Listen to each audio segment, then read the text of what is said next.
Comscore नुसार आता isakal.com आहे देशातील नंबर 1 ची मराठी न्यूज वेबसाईट। प्रत्येक अपडेटसाठी isakal.com ला नक्की भेट द्या।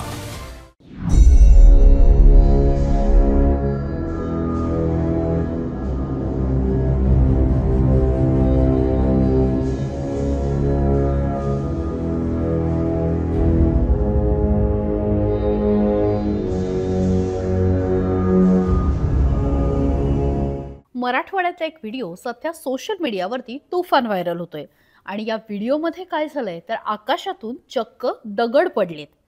त्याचं झालं असं, वडवणी गावातल्या खळवट लिमगाव इथे काल दुपारी 2 वाजण्याच्या सुमारास जोरदार आवाज झाला।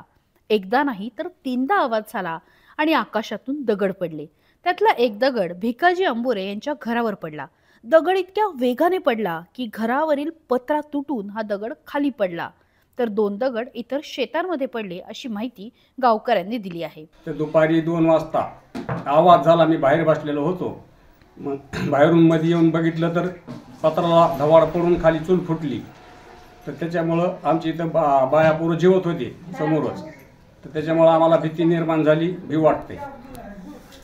आणि पुन्हा गावात आणखीन 2-3 जागेवर असे दगड पडले आवाजामुळे। तर ते बी दगड आणले इथं, अधिकारी आले इथं, तहसीलदार ते पंचनामा केला आणि तपासाला नेले दगड।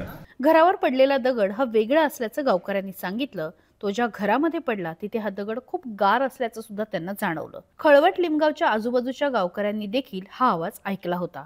नेमका आवाज कशाचा झाला आणि दगड कुठे पडले, संध्याकाळी सुद्धा असे दगड पडतील का अशी घबराट नागरिकांमध्ये होती। अनेक जण रात्री झोपले सुद्धा नाही। आता घटनास्थळी वडवणी तहसील प्रशासनाने भेट देऊन दगड कुठून आणि कसा पडला याची माहिती घेऊन पंचनामा केलाय।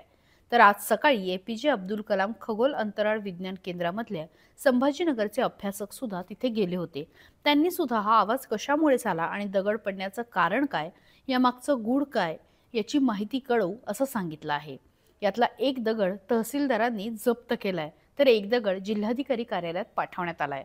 आता यामागचं नेमकं गूढ काय आहे आणि काय याचं कारण आहे हे समोर आलं नसलं तरी गावकऱ्यांमध्ये मात्र काहीशी भीती पसरलेली दिसून येते। या सगळ्याबाबतची अपडेट आम्ही तुम्हाला देत राहू, पण तोपर्यंत सकाळला लाईक, शेअर आणि सबस्क्राईब करायला विसरू नका। महाराष्ट्रातील सर्व बातम्यांचे विश्वासार्ह व्यासपीठ, सकाळच्या सर्व सोशल मीडिया प्लॅटफॉर्मला लाईक, फॉलो आणि सबस्क्राईब करा। तसंच सर्व नोटिफिकेशनसाठी बेल आयकॉन प्रेस करायला विसरू नका।